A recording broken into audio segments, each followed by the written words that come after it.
Assalamualaikum warahmatullahi wabarakatuh. Alhamdulillahi rabbil alamin. Wassalatu wassalamu ala Rasulillahil karim. Asyhadu an la ilaha illallah wa asyhadu anna Muhammadan abduhu wa rasuluh. La nabiyya ba'dah. Jumpa lagi bersama kami dalam kajian Bible of Bible. Sekarang kita masuk kepada sesi Bible of Bible nomor 5 dan seterusnya. Dalam kajian hari ini mungkin kita akan lebih membahas kepada 4 gospel. Gimana, Mas? Ya, Waalaikumsalam warahmatullahi wabarakatuh, Mas Jo. Senang sekali nih saya bisa ditemani oleh sahabat saya dari Malaysia ya, di Sahalam ya, Mas Jo ya. Iya, benar, Mas. Masya Allah. Gimana kondisi di Malaysia sekarang, Mas? Alhamdulillah. Tapi masih ada wabahnya juga, masih kalau di sini istilahnya PKPP. PKPP, lockdown juga. Ya. Jadi di sana orang masih nggak bebas keluar rumah atau bagaimana? Dibatasi, Mas. Semua aktivitas di luar untuk Syalam, Selangor sampai pukul 12. Oh, gitu ya. Cuma sampai 12 malam aja ya? Iya. Oke, terima kasih banyak Mas Jo mau bisa temenin saya nih bikin kajian Bible of Bible nih. Nah, Mas Jo ini kenal saya nih kan udah cukup lama ya. Mungkin udah tahu lah isinya Bible of Bible yang udah pernah saya bagikan ya. Nah, sekarang ini kita bagikan juga nih bagi para pemirsa ya. Nah, di dalam kajian ini kan kita bukan mau menyerang keyakinan siapapun ya. Ini kita hanya membuat kajian ilmiah, mengkritik yang disebut kitab suci Bible gitu kan. Benar. Artinya saya juga membuat catatan-catatan atau kajian ini juga untuk keluarga dan saudara-saudara saya yang masih Kristen ya. Masih ada keluarga dan saudara saya yang masih Kristen, dan juga bagi para pemirsa supaya ini menjadi ya sedikit pengetahuan buat para pemirsa gitu ya. Nah, tanpa buang waktu kepada belajar bersama begitu. Belajar bersama ya, betul. Oke, mungkin biar nggak panjang lebar saya langsung ini ya, bukain materinya ya. Ya, silakan Mas. Oke. Kita udah nomor 5 ya sekarang ya. Nah, ini. Sebentar, ini saya atur dulu ya. Jelas nggak Mas tulisannya? Jelas, Mas. Jelas ya. Oke. Nomor 5 itu saya ingin membawa topik yang agak menggelitik nih. Ya. Yang namanya kitab suci itu kan harusnya bebas dari kesalahan ya. Tetapi di Matius ya, Matius itu kan gospel yang menceritakan tentang silsilah daripada Yesus Kristus gitu kan Mas ya. Yesus Kristus. Nah, di dalam 4 gospel itu kan yang menceritakan silsilah Yesus hanya 2, hanya Matius dan Lukas ya. Iya. Kalau Matius dipercaya oleh teman-teman kita yang Kristen itu adalah jalur dari Yusuf begitu kan. Kalau di Lukas itu dipercaya jalur dari Maria gitu ya. Oke, nah sekarang kita lihat nih. Di Matius 1 ayat 17 itu kan disebutkan begini. Jadi seluruhnya ada 14 keturunan dari Abraham sampai Daud ya. 14 keturunan dari Daud sampai pembuangan ke Babel. Dan 14 keturunan dari pembuangan ke Babel sampai Kristus ya, dalam hal ini Yesus ya. Iya. Cuman kalau kita hitung ya, kalau kita hitung nih dari ayat 1 sampai ayat ke-16, yang ayat 1 sampai 6 itu benar Mas, 14 keturunan. Yang ayat 7 sampai 11 itu juga benar, 14 keturunan. Cuman yang ayat 12 sampai 16 cuman 13 keturunan. Nah, Mas Jo pernah nggak baca sendiri gitu? Pernah nggak sempat ngitung gitu? Apa yang dikatakan Matius itu? Kalau baca sih pernah, tapi kalau menghitung sendiri belum pernah sih Mas. Oh, ngitung sendiri belum pernah ya? Mau coba nggak? Mau coba itu nggak? Coba ayo, boleh juga Mas. Itu, ya. Biar lebih real gitu ya. Nah, oke. Nih, saya bukain ya sebentar. Ini Nah, yang ke-13 atau 14, Mas? mendingan kita baca semuanya deh, biar pemirsa juga lihat ya, Boleh.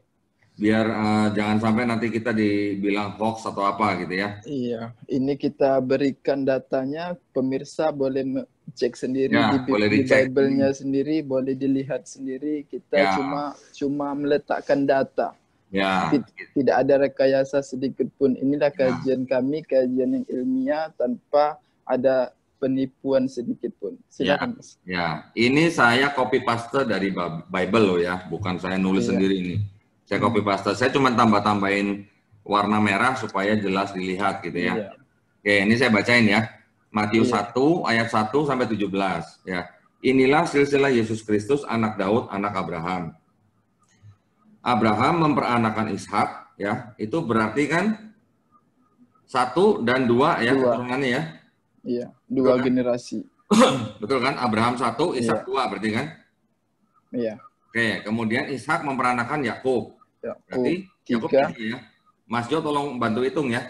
Boleh, Mas. Oke, itu 3 tadi. Terus 3. kemudian Yakub memperanakan Yehuda dan saudara-saudaranya. Yehuda generasi keempat. 4. Oke, berikutnya Yehuda memperanakan Peres dan Zerah dari Tamar. ke-5. 5. Peres memperanakan Hezron. 6. 6. Hezron memperanakan Ram. 7. 7. Ram memperanakan Aminadab. 8. 8. Aminadab memperanakan Nahason. 9. 9. Nahason memperanakan Salmon. 10. Tuh. Salmon memperanakan Boas dari Rahab. 11. 11. Boas memperanakan Obed dari Rut. 12. 12. Obed memperanakan Isai. 13. 15. Isai memperanakan Raja Daud. 14. 14. Berarti benar ya? 14 ya? Benar kan? Berarti kan dari Abraham sampai Daud 14 keturunan kan? Iya. 14 Oke, sekarang kita ke ayat berikutnya. Ayat yang ke-7. Ya. Ini masih di Matius, Mas ya? Masih. Ini masih di ayat ini malah ayat 6 nih, belum selesai nih. Ayat 6 berikutnya tadi kan dari Isai memperanakan Daud kan ya, 14 Daud, ya. iya. Kemudian sekarang saya lanjutkan nih ayat 6-nya. Daud memperanakan Salomo dari istri Uria. Ada satu dari Salomo Salomo atau dari Daud. kan? Karena kan tadi Daud kan sudah masuk 14 di Iya, benar. sebelumnya kan. Tadi Sekarang yang pertama dari Salomo. Ya, berarti kan tadi waktu disebutkan di Matius 1 ayat 17 itu kan Abraham Daud 14, ya kan? Iya, benar. Daud sampai pembuangan Babel 14. Kemudian pembuangan Babel sampai Yesus 14. 14. Ya. Nah, ini kita sekarang di bagian kedua nih. Ya, bentar. Iya. Oke, karena Daud sudah terhitung di kelompok pertama, sekarang Daud memperanakan Salomo dari istri Uria. Berarti kan Salomo ini generasi pertama. Salomo memperanakan Rehabim. Kedua. Rehabim memperanakan Abia. Ketiga. Ya, Abia memperanakan Asa. Keempat. Asa memperanakan Yosafat. Kelima. Yosafat memperanakan Yoram. 6. Yoram memperanakan Uzia. 7. Uzia memperanakan Yotam. 8. Yotam memperanakan Ahaz. 9. Ahaz memperanakan Hizkia. 10. Hizkia memperanakan Manasye. 11. Manasye memperanakan Amon. 12. Amon memperanakan Yosia. 13. Yosia memperanakan Yekonya dan saudara-saudaranya pada waktu pembuangan ke Babel. Berarti 14 generasi dari Salomo sampai ke Yekonya. Nah, betul ya, berarti 14 ya. Benar, Mas. Oke, sekarang kita tiba di kelompok yang terakhir. Berarti, bentar Mas, daripada Abraham sampai ke Daud 14 itu sudah betul. Ya. Dan dari Salomo sampai ke Yekonya 14 generasi juga pembuangan kedua, Mas ya. Ya, betul. Dari Babel. Ya. Sekarang daripada Yekonya sampai ke Yesus. Ya, dari pembuangan Babel nih ceritanya. Nah, Iya. Matius kan menulisnya kan 14 keturunan, 14 keturunan, dan 14 keturunan, ya kan? Iya. Nah, sekarang kita lihat nih yang dari pembuangan Dari Babel. dari sini Matius mengklaim bahwa pembuangan itu 14, 14 dan 14 begitu Mas. Betul, betul. Sekarang kita sedang membuktikan real Ya, atau tidak klaim daripada Matius 1 ya, ayat 17 ini. ya, Silahkan Mas. ya. Oke, sekarang kita lihat di kelompok yang ketiga ya. Sesudah Ya. pembuangan ke Babel, Yefonya memperanakan Sealtiel. Sekarang Sealtiel menjadi generasi pertama. Pertama ya, dari kelompok ketiga Ya. kan. Sealtiel memperanakan Zerubabel. Kedua, Zerubabel memperanakan Abihud. ketiga, Abihud memperanakan Elyakim. keempat, Elyakim memperanakan Azor. kelima, Azor memperanakan Zadok. keenam, Zadok memperanakan Akhim. ketujuh, Akhim memperanakan Eliud. delapan, Eliud memperanakan Eleazar. sembilan, Eleazar memperanakan Matan. 10, Matan memperanakan Yakub. 11, Yakub memperanakan Yusuf. 12, Ya, Yusuf ini suami Maria yang melahirkan Yesus yang disebut Kristus. Bapak angkat daripada Isa di Masih. Ya. Jadi sampai Yesus berapa keturunan? 13. 13. Nah, kalau begini gimana dong? Matius salah ngitung atau gimana? Atau salah tulis? Bentar Mas. Kok bisa jadi 13 ya? Nah, mau dihitung ulang? Mau dihitung ulang nggak? Bener juga Mas ya. Kok di sini real loh 13. Iya. Mau lihat Bible? Pemirsa, untuk teman-teman yang Kristiani, jika belum puas hati dalam pemaparan kami pada hari ini, boleh sendiri mengecek Bible-nya, buka Bible-nya, dan melihat daripada surat Matius. Ya. Benar apa enggak ini? 13 atau 14 keturunan? Nah, ini kita udah hitung sendiri kan? Iya. Yefonya tadi kan sudah masuk ke dalam kelompok kedua kan? Iya. Ya kan? Berarti kan sekarang yang terhitung adalah Sealtiel kan? Daripada generasi pertama ya. Dari anaknya Yoyakim. Enggak, Sealtiel tuh anaknya Yefonya. Oh iya ya.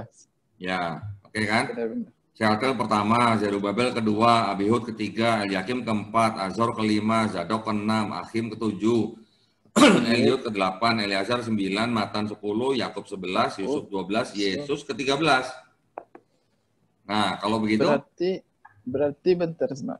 Seperti ada yang hilang atau gimana, Mas? Atau nggak dihitung, atau lupa menghitung, atau memang nggak ada, atau gimana ini, Mas? Sebenarnya gini, ini kalau yang saya pelajari ya. Iya. Kenapa kok ada angka 14 gitu? Nah, iya. Ini adalah semacam gini. Di dalam bahasa Ibrani, setiap huruf atau aksara itu kan mempunyai angka gematria, Mas. Oh, ya. Iya.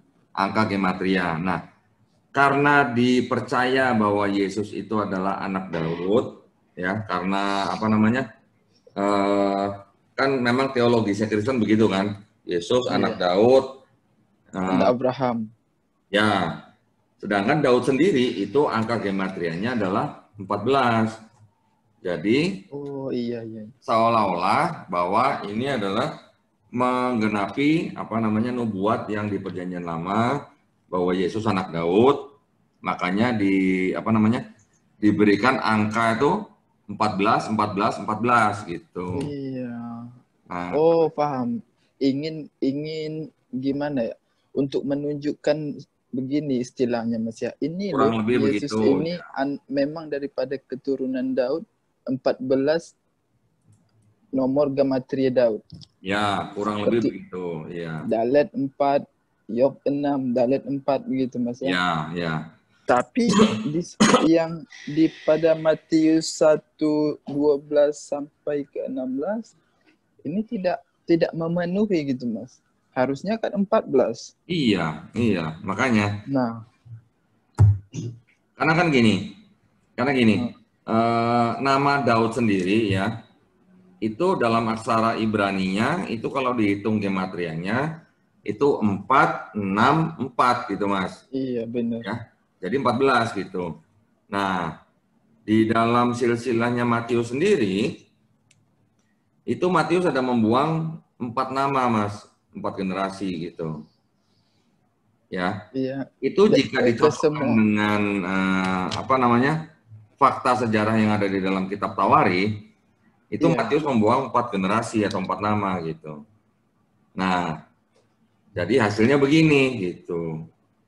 Bentar Mas. Dari 4 generasi itu daripada Abraham sampai ke Yesus atau yang mana Mas?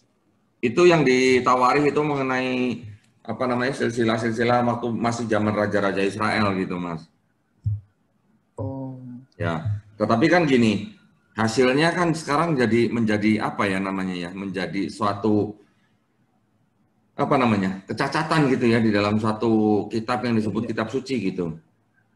Tapi Enggak. Matius 1:17 ini benar-benar mengklaim loh 14, 14, 14. Iya. Nah, sekarang Apa? pertanyaannya jadi gini, pertanyaannya Hmm. kita mungkin nggak usah terlalu detail menelusuri. Kalau mau bahas itu bisa, saya ada Iya, iya. materinya. Ya, cuman saya hanya ingin menunjukkan bahwa jikalau yang disebut dengan kitab Matius ini adalah kitab suci, apakah bisa atau layak disebut sebagai kitab suci kalau ada kesalahan seperti ini gitu loh Mas. Iya. Itulah Atau makanya saya sebut dengan Bible, oh Bible gitu loh. Ya, saya Mas ya. saya saya tahu mungkin begini nih Mas. Daripada Abraham sampai ke Daud itu 14, betul. Daripada Daud, daripada Yekonya sampai ke itu tadi siapa? Yang kedua? Yang kedua dari Salomo sampai Salomo Yehuda. sampai Yekonya itu Ya. betul. Yang ketiga daripada Seltil sampai ke Yesus ini 13. Atau mungkin ada nama yang sama tapi 2 orang mungkin Mas. Nah, Kalau nama yang sama di sini saya lihat ada ini apa? Yakub ya. iya. Isa kan memeranakan Yakub. Di sini Matan juga memeranakan Yakub, tapi ini orang yang berbeda Mas. Cuman kebetulan aja namanya sama. Oh iya. Gitu. Jadi kalau nama sama nggak masalah dong. Di Indonesia aja namanya Joko banyak, namanya Agus banyak, namanya Bambang juga banyak, ya kan? Tetapi ini adalah orang yang berbeda. Tapi poin saya bukan masalah itu sebenarnya. Masalah apa? Poin saya adalah bagaimana sebuah kitab yang disebut sebagai kitab suci, tetapi memuat kesalahan seperti ini, gitu, Mas. Ini benar-benar menurut saya, Mas. Saya juga melihat bukan daripada kacamata kita yang Muslim ya ini, daripada ke sesuatu yang real itu bagaimana sih? Di dalam satu kitab Matius menceritakan dan mengklaim bahwa 14. Dan di dalam kitab itu juga membuat kesalahan keturunan ini fatal, yang sangat fatal ini Mas. Kalau Matius mengklaim 14 dan mungkin Lukas ataupun Markus yang mencatat berbeda, mungkin orang saudara-saudara kita Kristiani boleh mengatakan berbeda penglihatan, berbeda budaya, bukan begini. Sekarang di dalam Matius sendiri yang membuat kesalahan. Nah, ini benar-benar fatal menurut saya. Menurut saya pribadi ya. Mungkin saudara-saudara kita Kristiani mempunyai pendapat lain, silakan di komen di bawah dan memberi jawaban dengan ilmiah dan kitabiah, bukan asumsi atau ngamuk-ngamuk begitu. Jangan ngamuk-ngamuk dong. Masa ngamuk-ngamuk? Ya silakan lanjutkan Mas. Ya, kalau kita terbuka ya, silakan ditanggapi atau silakan disanggah. Kita hanya menampilkan fakta yang ada di dalam Bible, gitu ya. Oke, saya rasa cukup segitu dulu, Mas. Mungkin kajian kita kali ini sudah cukup waktunya. Nanti kita lanjutkan di kajian berikutnya, gitu ya. Jadi jika ada saudara-saudara Kristen, pemirsa yang ingin menanggapi atau menjawab atau menyanggah kajian kita kali ini, silahkan tulis di komen di bawah, tetapi tolong dengan bahasa yang sopan dan santun, karena bahasa perkataan-perkataan yang kotor atau yang penuh dengan kebencian akan otomatis di-ban gitu ya. Iya. Baik, silakan Mas Jo bisa tutup kajian kita kali ini, nanti kita ketemu kembali di kajian berikutnya, di nomor berikutnya, di dalam kajian Bible oh Bible. Iya. Dan sampai jumpa lagi untuk teman-teman dari kalangan Kristiani. Kajian kami ini kajian yang ilmiah yang mendasari daripada data-data yang valid, yaitu kitab Bible saudara Kristiani sendiri. Yeah. Bila ingin menyanggah, sekali lagi saya katakan, bila ingin membantah, silahkan di komen di bawah. Yeah. Dan kita akhiri dengan doa penutup majelis. Subhanakallahumma hamdika asyhadu an la ilaha illa anta astaghfiruka wa atubu ilaik. Wassalamualaikum warahmatullahi wabarakatuh. Waalaikumsalam warahmatullahi wabarakatuh.